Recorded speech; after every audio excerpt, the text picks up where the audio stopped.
السلام عليكم ورحمة الله وبركاته وأيان عبد إبراهيم iyo channelkii Halabuur Ayaan leh marka hore subscribe dheh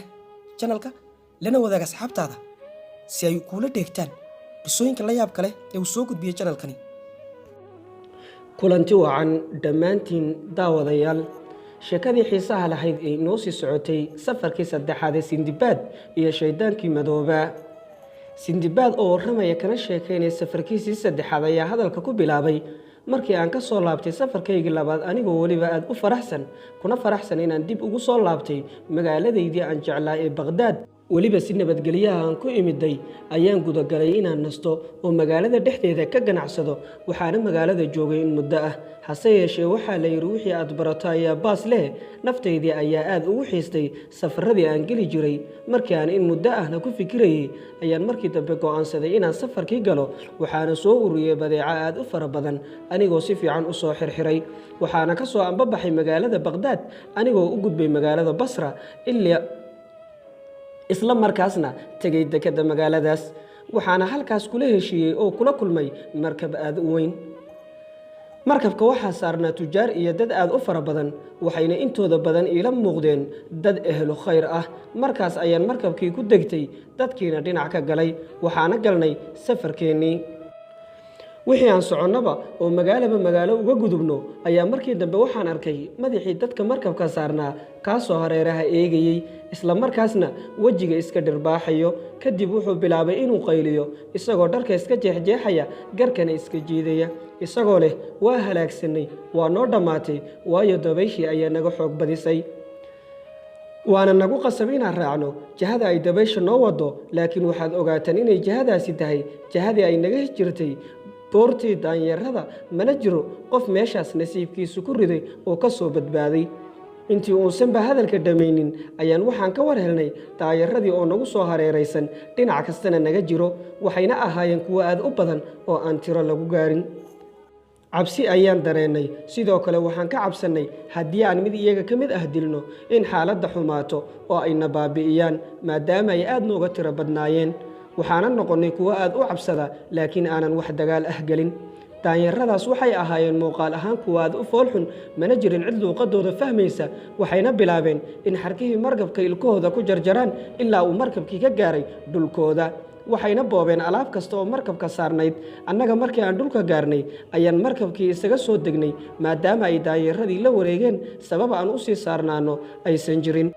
waxaana waqtigaas taagnayn waa alxamdulillaah marba haddaysan idinka idin soo weerarin jasiiraddii markii aan galnay ayaan waxaan aragnay geedo miro ah oo jasiiradda ka baxayay mirihii ayaan gurannay misna cunnay kadib waxaan bilownay inaan jasiiradda ku wareegno waa intaasoo ay leedahay ama ay joogaan dadanagoo kale ahi sidii aan u wareegaynay ayaa waxaan aragnay guri weyn oo qasri camal u eg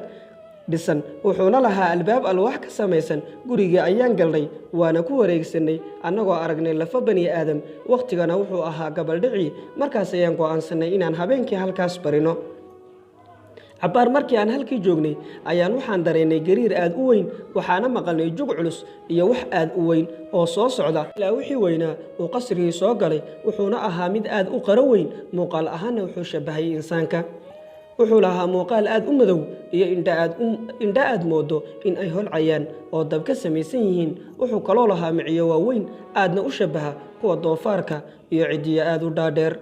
markii aan aragnay ayaan qarracannay aadna u naxnay markaas ayuu agteenna soo fariistay wuxuuna na soo fiiriyey isagoo bilaabay inuu mid noo fiiriyo marba mid ayuu qabanayey bisna dhinacyada u gudbinayey ilaa uu markii dambe soo qabtay kabtankii markabka oo ahaa mid aad u buurnaa markii uu kabtankii soo qabtay ayuu dab shiday isla markaasna bir dheer oo mudac ka samaysan kabtankii afka ka geliyey kadibna dabada ka bixiyey wuxuuna bilaabay in isagoo nool oo cabaadaya uu dabkii ku dubto alla xanuun badana adigoo nool sidaas ha lagu yeelo markaas ayaan cabsi tii ahayd la kulannay isagana wuxuu bilaabay in markii hilbihii bislaadeen uu cuno isagoo lafihiisa sidii kuwa malayga ee aan cunno oo kale isaga bixinayay markii uu hilibkii dhammaystay ayuu seexday wuxuuna bilaabay inuu quurro aad u weyn oo qasrigeena la gariiray ilaa laga gaaray subaxii oo waagii bariyey markaas ayuu inta kacay iska baxay mar alle iyo markuu naga tegay ayaan bilownay inaan dhexdeena wada tashanno oo wada hadalno sidii laga yeeli lahaa arrintan waxaana go'aan ku gaarnay in aan raadsanno jasiirad tabtii aan uga bixi lahayn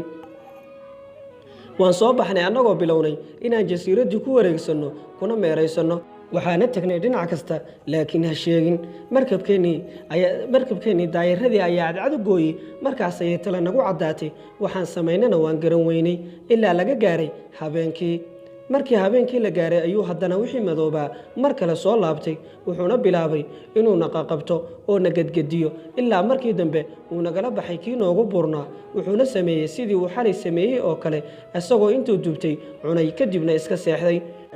ayuu kacay uuna iska baxay markaas ayaan haddana talo kale isugu imaanay iyadoo marba uu qof tala soo jeedinayay ilaa aan markii dambe aniga ka dhex kacay waxaan dhahay haddii xaalka sidan ahaado khalaas waa noo dhammaatay oo waa halaagsamaynaa laakiin waxaan haysannaa talo taasoo macquul ay tahay inaan ku badbaadno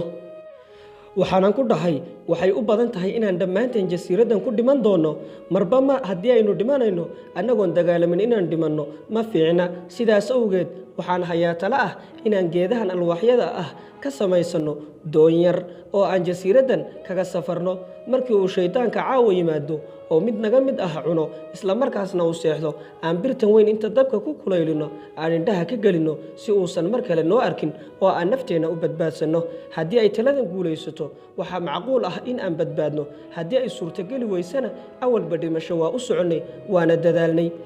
taladii aan keenay ayaa loo guuxay waxaana la isku raacay inaan sidaas samayno annagoo halkii ka bilownay hawshii aan doonta ku dhisaynay waxaana ahayn kuwa aad u tiro badan sidaas awgeed isla maalinkii ayaa doontii dhisnay waxaana ku diyaarsannay xeebta agteeda laakiin annagoon bixin ayuu shaydaankii madoobaa nagu soo gaaray nagala dhex baxay nin naga mid ah isagoo nool ayuuna dubtay uuna cunay markii uu seexday ayaan soo baxnay oo birtii afka lahayd inta kululaynay markii ay dembiil noqotay shaydaankii isha ka gelinay taasoo kaliftay in shaydaankii qayliyo oo cabaado qaylo uu dhulka nala gariiray wuxuuna